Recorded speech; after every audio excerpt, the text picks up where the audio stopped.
नमस्कार दोस्तों। हाजिर हूँ एक और नई कहानी के साथ।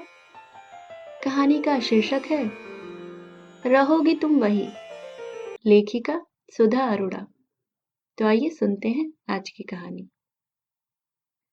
क्या यह जरूरी है कि 3 बार घंटी बजने से पहले दरवाजा खोला ही ना जाए? ऐसा भी कौन सा पहाड़ काट रही होती हो? आदमी थका मांदा ऑफिस से आए और 5 मिनट दरवाजे पर ही खड़ा रहे। इसे घर कहते हैं। यहाँ कपड़ों का ढेर, वहाँ खिलौनों का ढेर। इस घर में कोई चीज सलीके से रखी नहीं जा सकती। उफ, इस बिस्तर पर तो बैठना मुश्किल है। चादर से पेशाब की गंध आ रही है। यहाँ वहाँ पोतड़े सुखाती रहोगी तो गंध तो आएगी ही। कभी गद्दे को धूप ही लगवा लिया करो। पर तुम्हारा तो 12 महीने नाक ही बंद रहता है। तुम्हें कोई गंध दुर्गंध नहीं आती। अच्छा, तुम सारा दिन यही करती रहती हो क्या? जब देखो तो लिथड़ी बैठी हो बच्चों में। मेरी माँ ने 7-7 बच्चे पाले थे, फिर भी घर साफ सुथरा रहता था। तुमने तो 2 बच्चों में ही घर की वह दुर्दशा कर रखी है, जैसे घर में क्रिकेट की पूरी टीम पल रही है। फिर वही शरबत। तुम्हें अच्छी तरह मालूम है मेरा गला खराब है। पकड़ा दिया हाथ ठंडा शरबत। कभी तो अक्ल का काम किया करो। जाओ चाय लेकर आओ। और सुनो, आगे से आते ही ठंडा शरबत मत ले आया करो सामने। बीमार पड़ना अफोर्ड नहीं कर सकता मैं। ऑफिस में दम लेने की फुर्सत नहीं रहती मुझे, पर तुम्हें कुछ समझ में ही नहीं आएगा। तुम्हें तो अपनी तरह सारी दुनिया स्लो मोशन में चलती दिखाई देती है। सारा दिन घर घुसरी बनी क्यों बैठी रहती हो? खुली हवा में थोड़ा बाहर निकला करो। ढंग के कपड़े पहनो। बाल संवारने का भी वक्त नहीं मिलता तुम्हें, तो बाल छोटे करवा लो। सूरत भी कुछ सुधर जाएगी। पास पड़ोस की अच्छी समझदार औरतों में उठा बैठा करो। बाबूजी को खाना दिया? कितनी बार कहा है, उन्हें देर से खाना हजम नहीं होता। उन्हें वक्त पर खाना दे दिया करो। दे दिया है तो मुंह से बोलो तो सही। जब तक बोलोगी नहीं मुझे कैसे समझ में आएगा? अच्छा सुनो, वह किताब कहाँ रखी है तुमने? टेबल के ऊपर नीचे सारा ढूंढ लिया।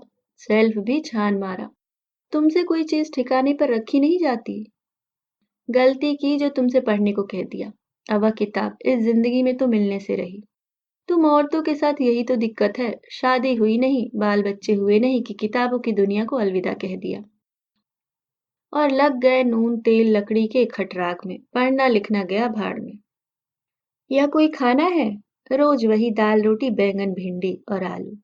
आलू के बिना भी कोई सब्जी होती है इस हिंदुस्तान में या नहीं? मटर में आलू, गोभी में आलू, मेथी में आलू, हर चीज में आलू। तुमसे ढंग का खाना भी नहीं बनाया जाता। अब और कुछ नहीं करती हो तो कम से कम खाना तो सलीके से बनाया करो। जाओ 1 महीना अपनी माँ के पास लग जाओ। उनसे कुछ रेसिपीज नोट करके ले आना। अम्मा तो तुम्हारी इतना बढ़िया खाना बनाती है, तुम्हें कुछ नहीं सिखाया? कभी चाइनीज बनाओ, कॉन्टिनेंटल बनाओ, खाने में वैरायटी तो हो। वह किताब जरूर ढूंढ कर रखना, मुझे वापस देनी है। यह मत कहना भूल गई। तुम्हें आजकल कुछ याद नहीं रहता। अब तो दोनों सो गए हैं, अब तो यहाँ आ जाओ। बस मेरे ही लिए तुम्हारे पास वक्त नहीं है। और सुनो, बाबूजी को दवाई देते हुए आना, नहीं तो अभी टेर लगाएंगे। आओ बैठो मेरे पास। अच्छा यह बताओ, मैंने इतने ढेर सारे प्रपोजल में से तुम्हें ही शादी के लिए क्यों चुना? इसलिए कि तुम पढ़ी लिखी थी, संगीत विशारद थी, गजलों में तुम्हारी दिलचस्पी थी। इतने खूबसूरत लैंडस्केप तुम्हारे घर की दीवारों पर लगे थे। तुमने तुमने अपना यह हाल कैसे बना लिया? 4 किताबें लाकर दी तुम्हें, एक भी तुमने खोलकर नहीं देखी। ऐसे ही बीवियों के शौहर फिर दूसरी खुले दिमाग वाली औरतों के चक्कर में पड़ जाते हैं। और तुम्हारी जैसी बीवियां घर में बैठकर टसुएं बहाती हैं, पर अपने को सुधारने की कोशिश बिल्कुल नहीं करेंगी। तुम्हारे तो कपड़ों में से भी बेबी फूड और तेल मसालों की गंध आ रही है। सोने से पहले एक बार नहा लिया करो, तुम्हें भी साफ सुथरा लगे। और यह लो, मैं बोल रहा हूँ और तुम सो भी गई। अभी तो 10:30 ही बजे हैं। यह कोई सोने का वक्त है? सिर्फ घर के कामकाज में ही इतना थक जाती हो कि किसी और काम के लायक ही नहीं रहती। तुम्हारी आदतें कभी सुधरेंगी नहीं। 15 साल हो गए हमारी शादी को, पर तुमने एक छोटी सी बात नहीं सीखी कि आदमी थका मांदा ऑफिस से आए तो एक बार की घंटी में दरवाजा खोल दिया जाए। तुम उस कोने वाले कमरे में बैठी ही क्यों रहती हो कि यहाँ तक आने में इतना वक्त लगे? मेरे ऑफिस से लौटने के वक्त तुम यहाँ इस सोफे पर क्यों नहीं बैठती? अब यह घर है? न मेज पर एस्ट्रे न बाथरूम में तौलिया, बस जहां देखो किताबें किताबें किताबें। मेज पर, शेल्फ पर, बिस्तर पर, कारपेट पर, रसोई में, बाथरूम में। अब किताबें ही ओढ़े बिछाएं, किताबें ही पहने, किताबें ही खाएं।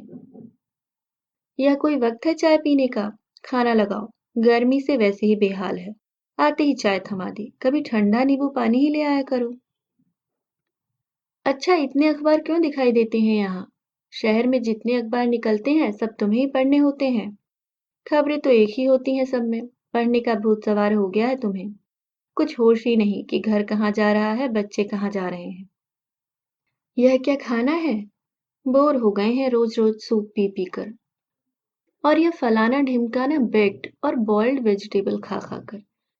घर में रोज होटलों जैसा खाना नहीं खाया जाता। इतना न्यूट्रिशन कॉन्शियस होने की जरूरत नहीं है। कभी सीधी सादी दाल रोटी भी बना दिया करो। लगे तो कि घर में खाना खा रहे हैं। आजकल की औरतें विदेशी नकल में हिंदुस्तानी मसालों का इस्तेमाल भी भूलती जा रही हैं। यह क्या है? मेरे जूते रिपेयर नहीं करवाए तुमने? और बिजली का बिल भी नहीं भरा? तुमसे घर में टिक कर बैठा जाए तब ना। स्कूल में पढ़ाती हो, वह क्या काफी नहीं? ऊपर से यह समाज सेवा का रोग भी पाल लिया अपने सिर पर। क्यों जाती हो उस फटीचर समाज सेवा के दफ्तर में? सब हिपोक्रेट औरतें हैं वहां। मिलता क्या है तुम्हें? न पैसा न धेला। उल्टा अपनी जेब से जाने आने का भाड़ा भी फूकती हो। यह है तुम्हारे लाडले का रिपोर्ट कार्ड। फेल नहीं होंगे तो और क्या। माँ को तो फुर्सत ही नहीं है बेटे के लिए। अब मुझसे उम्मीद मत करो कि मैं थका मांदा लौटकर दोनों को गणित पढ़ाने बैठूंगा। एमए की गोल्ड मेडलिस्ट हो, तुमसे अपने ही बच्चों को पढ़ाया नहीं जाता? तुम्हें नया गणित नहीं आता तो एक ट्यूटर रख लो। अब तो तुम भी कमाती हो। अपना पैसा समाज सेवा में उड़ाने से तो बेहतर ही है कि बच्चों को किसी लायक बनाओ। सारा दिन एमटीवी देखते रहते हैं। ये तुमने बाल इतने छोटे क्यों करवा लिए हैं? मुझसे पूछा तक नहीं। तुम्हें क्या लगता है छोटे बालों में बहुत खूबसूरत लगती हो? You look horrible. तुम्हारी उम्र में ज्यादा नहीं तो 10 साल और जुड़ जाते हैं। चेहरे पर सूट करे या ना करे, फैशन जरूर करो। सोना नहीं है क्या? 12 बज रहे हैं। बहुत पढ़ाकू बन रही हो आजकल। तुम्हें नहीं सोना है तो दूसरे कमरे में जाकर पढ़ो। मेहरबानी करके इस कमरे की बत्ती बुझा दो और मुझे सोने दो।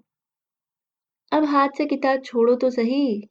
सच कह रहा हूँ, मुझे गुस्सा आ गया तो इस कमरे की एक एक किताब इस खिड़की से नीचे फेंक दूंगा। फिर देखता हूँ कैसे। अरे, कमाल है। मैं बोले जा रहा हूँ तुम सुन ही नहीं रही हो। ऐसा भी क्या पढ़ रही हो जिसे पढ़े बिना तुम्हारा जन्म अधूरा रह जाएगा? कितनी भी किताबें पढ़ लो, तुम्हारी बुद्धि में कोई बढ़ोतरी होने वाली नहीं है। रहोगी तो तुम वही।